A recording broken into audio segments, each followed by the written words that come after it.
enfermedades pulmonares intersticiales difusas, también conocidas como las famosas EPIT.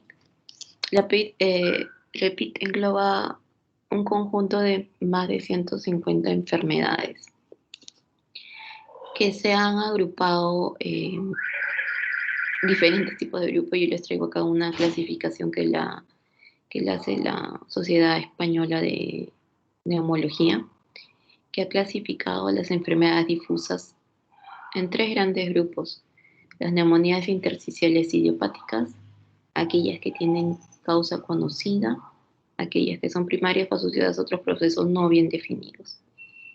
Pero ¿por qué las agrupan así a todas? Porque tienen en común la clínica, ¿ya?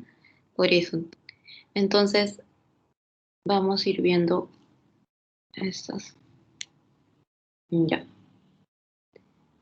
Ahora, estas neumonías intersticiales idiopáticas son un grupo importante. Es por eso que incluso han hecho una subclasificación de estas, y esta la hace la Sociedad Americana, que clasifica estas neumonías intersticiales como aquellas que son las mayores, las idiopáticas, neumonías idiopáticas mayores, las neumonías intersticiales raras y las que no se pueden clasificar. Dentro de estas neumonías intersticiales mayores se encuentra la famosa fibrosis pulmonar idiopática, que es aquella que siempre les dicen a los pacientes: ah, tienes fibrosis pulmonar. Y es aquel paciente que progresa en insuficiencia respiratoria, en disnea, en tos, y no hay cura. Es la más frecuente. Esta es la famosa fibrosis pulmonar. Como se dan cuenta, hablar de fibrosis pulmonar no es tan simple, porque para hablar de esta he tenido que descartar todititas estas. Es por eso que es importante que cuando ustedes tengan en la consulta un paciente que llegue: no, me han dicho que tengo fibrosis pulmonar, y les muestra simplemente una placa de tórax. Así no se hace el diagnóstico. Puede ser que el paciente tenga una enfermedad, una EPIT, pero no se sabe qué tipo, ¿ya?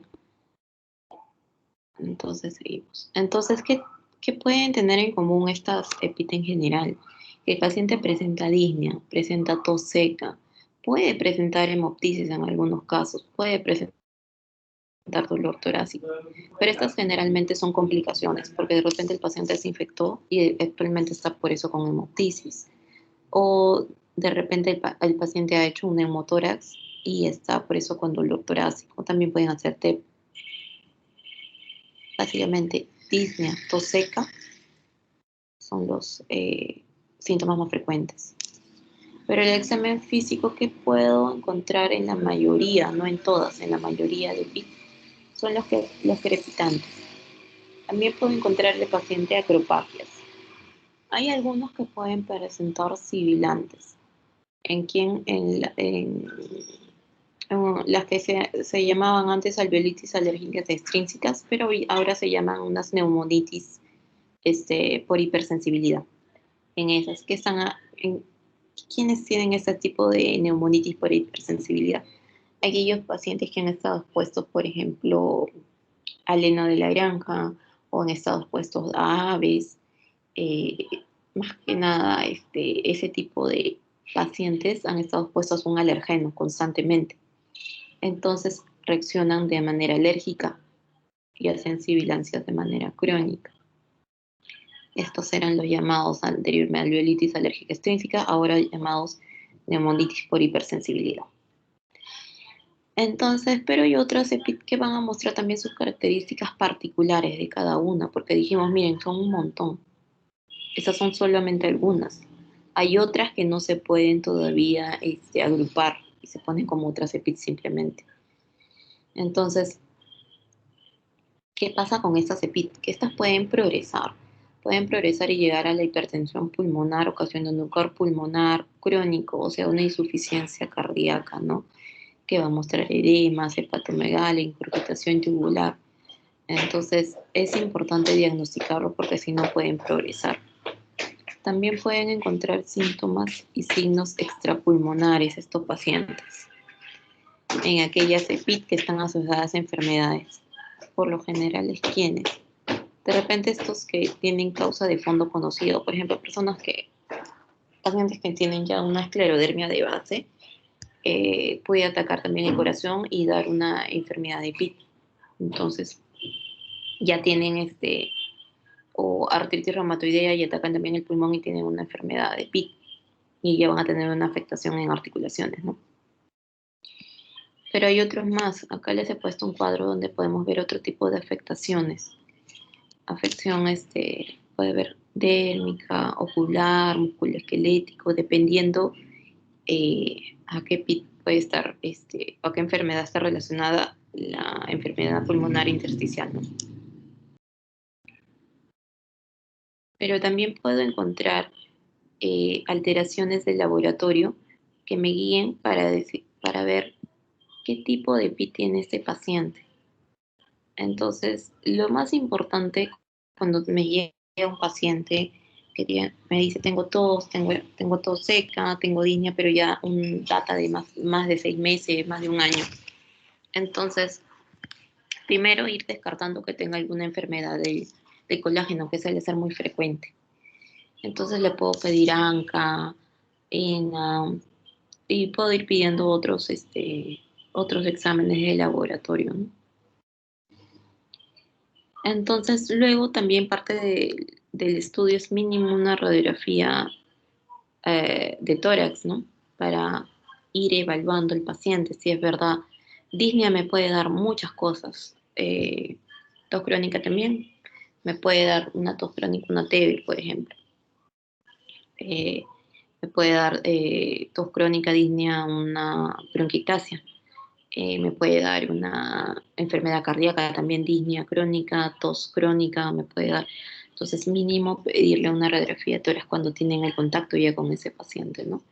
Y depende, si estamos hablando de PIT, puede haber afectación en campos inferiores y estoy pensando en fibrosis pulmonar idiopática o enfermedades del colágeno. En campos superiores puede estar afectado si estoy pensando en otros tipos de PIT más raras. También en la radiografía de tórax puedo encontrar de repente derrame pleural, porque se está asociando de repente a una neumonitis por radioterapia, enfermedades del colágeno también me dan derrames pleurales. Y acá les he puesto otros tipos de cosas que podemos ir encontrando en radiografía, según el EPIT que tengan los pacientes. ¿Qué otra cosa nos pueden ayudar para ir diagnosticando la enfermedad intersticial? Puedo mandarle a hacer pruebas funcionales, no solo para que me orienten el diagnóstico, pero sino también en el pronóstico y en la evolución de la enfermedad. Hay un 15% de pacientes que la única manifestación de PIT van a ser las pruebas funcionales anormales. ¿Ya? Y ahora, otra cosa muy importante es que la exploración funcional normal no excluye este diagnóstico de PIT, porque de repente está el inicio de la enfermedad y todavía no ha desarrollado alguna disfunción. Entonces, todavía va a mantener la función pulmonar normal, ¿no? Entonces, lo más frecuente, si es que le mando, si ya han hecho pruebas funcionales, entonces han visto que la prueba que tiene mayor alcance, es más sencilla de hacer, es más barata, es la espirometría. Y esta puede tener un patrón, por lo general restrictivo. Pero hay ciertas EPIT que me pueden dar patrones obstructivos, tipo las neumonitis alérgicas que les estaba mencionando, por eso hay silbidos. Entonces se comporta como una reacción alérgica, entonces puedo tener obstrucción también. Lo que pueden presentar la mayoría, los pacientes cuando tienen alteración en las pruebas funcionales son las capacidades pulmonares o volúmenes pulmonares disminuidos en general, ¿no? Pueden presentar una difusión disminuida. No hay un buen intercambio gaseoso. La gasometría, yo le quiero tomar un AGA al paciente, puede haber un gradiente alveolo arterial aumentado, puede haber hipocapnia. ¿En quiénes puede encontrar una hipoxemia? En aquellos casos que ya estén avanzados y ya van a necesitar oxígeno para la casa. Hipercamia voy a tener en aquellos pacientes que ya están en las fases finales, ¿no? Al inicio va a ser hipocamia porque va a poder compensar, ¿no? Compensar el gradiente y todo. Y al final ya el paciente va a empezar a retener CO2. Entonces, este algoritmo me sirve para saber cómo guiar al paciente en su diagnóstico, ¿no? Primero una buena anamnesis, una buena exploración física del paciente, pedirle una radiografía de tórax, vemos que tiene un patrón de repente reticular, intersticial, y digo, puede ser el EPIT, que pedirle exámenes de sangre, o sea, mínimo un hemograma, si estoy pensando porque le examiné y tiene alteraciones en las articulaciones, de repente pedir una ANA o ANCA, un examen de orina si estoy pensando en alguna enfermedad tipo una vasculitis o algo así, ¿no? Si estoy en un lugar que tengo posibilidades acá de tomar una tomografía, le tomo una tomografía de alta resolución para ver qué tipo, nosotros llamamos qué tipo de patrón tiene el parénquima. Si podemos llegar al diagnóstico solamente viendo la tomografía, a veces es posible. Cuando no llegamos a un diagnóstico viendo la tomografía, se procede a hacer una broncofibroscopía, que podemos hacer una biopsia de ahí, ¿no? Biopsia pulmonar. A veces no, ya no hacemos broncofibroscopía, sino de frente pueden ir a cirugía y hacer una biopsia de pulmón. Pero muy importante es, antes de someterlo a hacerle todo esto al paciente, estar seguros que estamos ante un EPIT. Tengo que haber hecho diagnósticos diferenciales, como les mencionaba, con insuficiencias cardíacas, preguntarle al paciente si tenía un antecedente cardíaco o antes ha tenido líquido en el pulmón y luego le han sacado, porque a veces los edemas agudos de pulmón también dan un patrón intersticial bilateral, como una EPIT. Las bronquiectasias a veces tienen clínicas similares a las EPIT, son pacientes que están con disnea de manera crónica, también tienen tos crónica, a veces tos seca, no necesariamente tiene que ser con tos de expectoración, neumonías, metástasis de otros de cánceres, carcinomatosis linfangítica,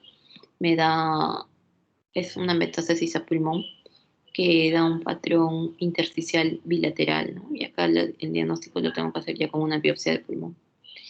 O pueden haber infiltrados intersticiales en aquellos que son inmunosuprimidos, que tenga un cáncer, esté recibiendo quimioterapia, VIH, leucemias. Entonces, a veces los gérmenes oportunistas pueden dar ese tipo de patrones, ¿no? Incluso las TBs miliares también. No olvidar las complicaciones que yo les estaba mencionando. Una de las complicaciones, la más frecuente, es insuficiencia respiratoria, como ya les estaba mencionando. Otra cosa, las complicaciones se pueden infectar, obviamente se pueden sobreinfectar. Ellos, como tienen la arquitectura pulmonar distorsionada, van a jalar esos bronquios, los van a traccionar y se van a formar bronquiectasias de tracción. Entonces, son caldo de cultivo para los gérmenes. Infecciones respiratorias también en aquellos que puedan tener tratamiento con corticoides. Estos pacientes pueden tener una incidencia mayor de tuberculosis también. Otra complicación es que vayan a tener hipertensión pulmonar. ¿Qué otra complicación tiene el TEPA? Porque los pacientes por la disnea no se van a poder movilizar como antes, entonces van a estar mucho tiempo en cama.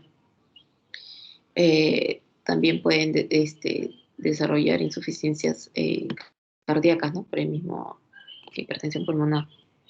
Puede haber un grupo que tenga mayor incidencia de cáncer de pulmón en aquellos que tengan fibrosis pulmonar idiopática. Otra complicación son los neumotórax. Entonces, ¿pero qué tratamiento le vamos a dar a este paciente? En general depende. Depende si tiene una enfermedad de base, ¿no? Si es que le descubrí en el camino y el paciente tiene una artritis reumatoidea, bueno, hay que darle el tratamiento de la artritis reumatoidea. Dando ese tratamiento para esa enfermedad de base va a ir controlando lo del pulmón. Por ejemplo, si es una neumonitis por hipersensibilidad, bueno, porque he estado en contacto con alergeno, con ácaros, Entonces, tengo que sacarlo de ese ambiente. Primero, tratar la enfermedad de base. De ahí tenemos que darle sintomáticos. Si el paciente tiene una tos seca que le molesta, hay que darle antitoxígenos. Si el paciente tiene disnea y no lo deja hacer sus cosas, bueno, hay que tomarle una gasometría y ver si va a necesitar oxígeno en caso o no. Si es así, oxígeno, ¿no? Y la rehabilitación respiratoria. Siempre a estos pacientes les mandamos a medicina física de rehabilitación para poder realizar los ejercicios, que les enseñen a hacer ejercicios respiratorios, para que les enseñen a respirar con otros músculos, para que usen otros músculos, para que lo ayuden a expandir ese pulmón que es duro, porque es un pulmón chiquito, duro. Entonces, los ayudan bastante con esto. ¿Ya? Entonces, bueno, aquí les he traído solamente para hacer mención de esta fibrosis pulmonar idiopática, que es una de las más común, creo que es lo que más ustedes podrían encontrarse en la consulta, encontrar en los pacientes, ¿no? Esta es una enfermedad crónica, es progresiva, la causa no se conoce, es en adultos y se limita a los pulmones. Si yo digo que ya es una causa no conocida, obviamente por idiopática, es porque yo ya he descartado todas las demás enfermedades.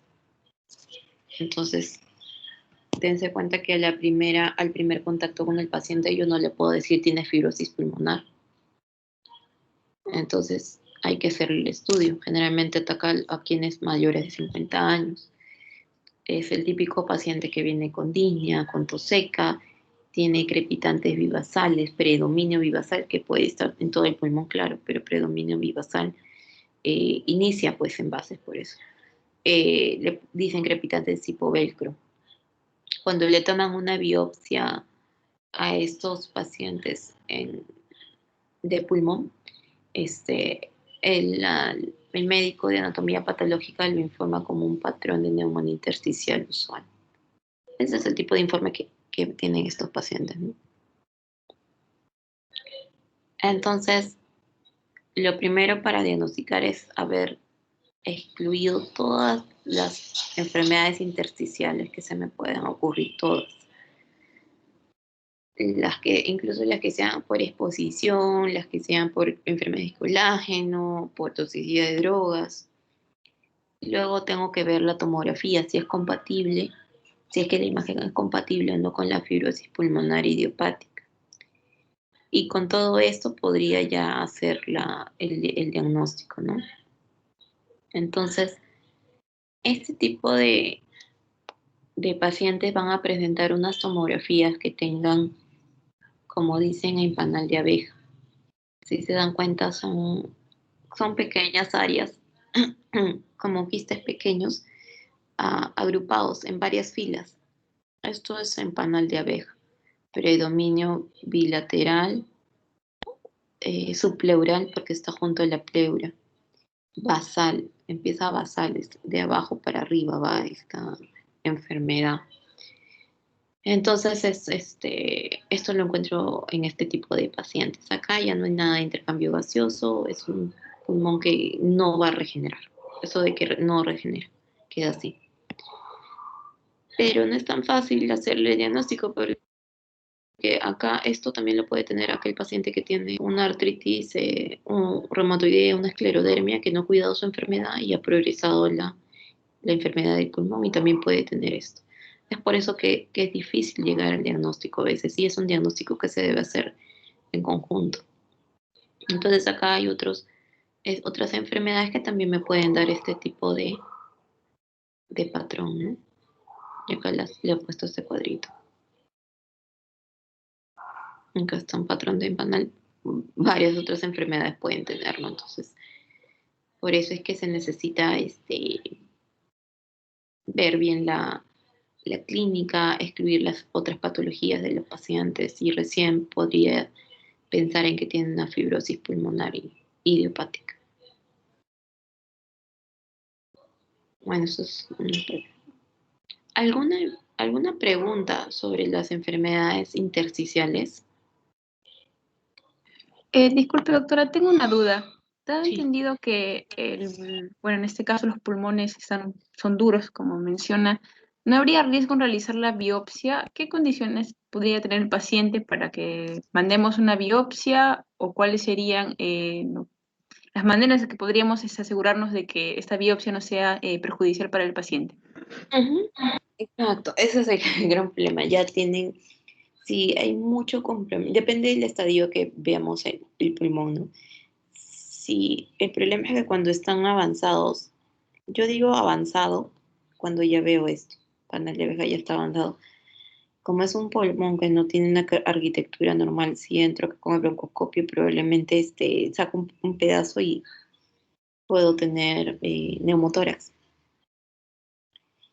Entonces esto para que respanda este pulmón, o sea, para allá, supongamos que se crea aire porque entra, se hace neumotórax, es difícil y sacarlo es una de las mayores complicaciones, creo, el neumotórax, ¿no? Pero si un paciente todavía no tiene el canal de abeja, pero tiene inicios de una fibrosis pulmonar, podría ser una biopsia con menor riesgo de complicación. Lo otro es que se puede hacer también en sala de operaciones. Si vemos que el paciente tiene una buena función pulmonar, se puede hacer en sala de operaciones. Tratamos de no llegar a la biopsia. Tratamos de llegar al diagnóstico con la clínica, los laboratorios que tenga el paciente y el hallazgo tomográfico. Por lo general vamos y en consenso decimos, bueno, es una fibrosis pulmonar idiopática o es una EPIT debida a secundaria a enfermedades reumatológicas, ¿no? Ahora, otra cosa, si el paciente ya está en una insuficiencia respiratoria, por lo general, y si tiene una hipoxemia que es severa, ya no le podemos hacer broncoscopía, porque empeora. Cuando le metemos el tubo, este, la saturación normalmente baja, ¿ya? Entonces, un paciente de por sí que ya tenga una hipoxemia severa va a bajar más, entonces ahí lo puedo llevar al paro. Ya no le hago tampoco. Lo ideal es sacarlo, el diagnóstico solamente con la clínica del paciente, los exámenes auxiliares y la tomografía, ¿no? De preferencia no llegar a la broncofibroscopía. Ahora, eh, nosotros no tenemos en mi hospital lo que se llama criobiopsia, que es el método que se debe utilizar para hacer ese tipo de biopsias con el broncoscopio, porque metes el broncoscopio y como que la parte que yo quiero biopsiar lo congela, se desprende y sale. Eso es lo ideal, ¿no? Lo que se recomiendan las guías, pero nosotros no tenemos eso. Hacemos, metemos pinza, cogemos un pedazo del parénquima y sacamos eso, sangrado, acarrea más complicaciones, ¿no? Pero es que no tenemos el aparato para criobiopsia, ¿no? Que es lo que se recomienda si es que quiero hacer una biopsia por enfermedad difusa.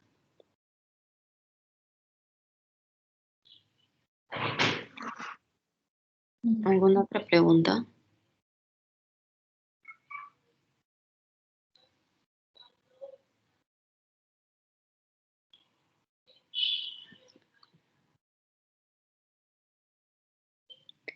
Entonces, es que no tienen preguntas para que, claro, si llega a mi consulta un paciente con disnea que ha sido progresiva, más de 6 meses, más de un año, tiene tos crónica, hay que revisarle los dedos, ver si tiene acropaquias, mínimo hay que tomar una radiografía de tórax, porque puedo estar ante un paciente que tiene un EPI.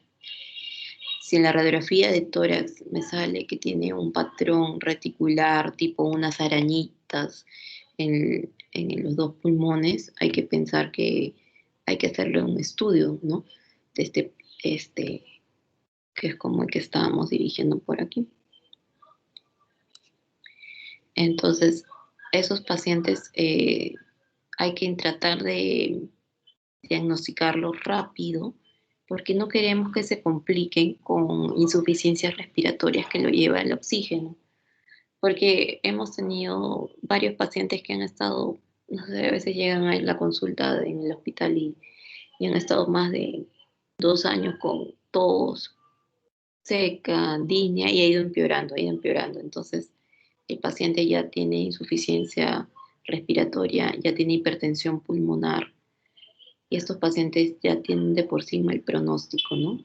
Lo que se trata de es de que estos pacientes sean rápidamente diagnosticados, puedan tener rehabilitación respiratoria, ver qué causa tienen de fondo, porque si tienen una causa que es tratable, hay que darle ese tratamiento y evitar que lleguen a todo esto, ¿no?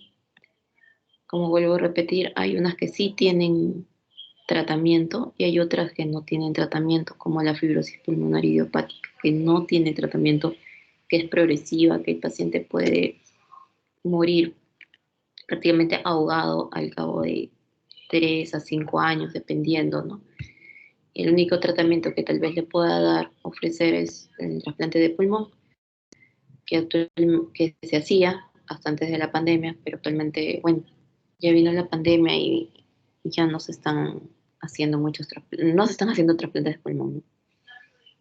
Entonces, lo ideal es que tengan causa que pueda ser tratada y evitar todo eso, ¿no?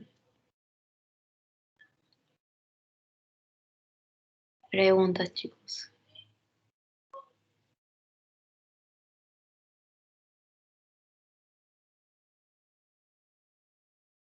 No me importa, no, doctora. Gracias por la explicación anterior.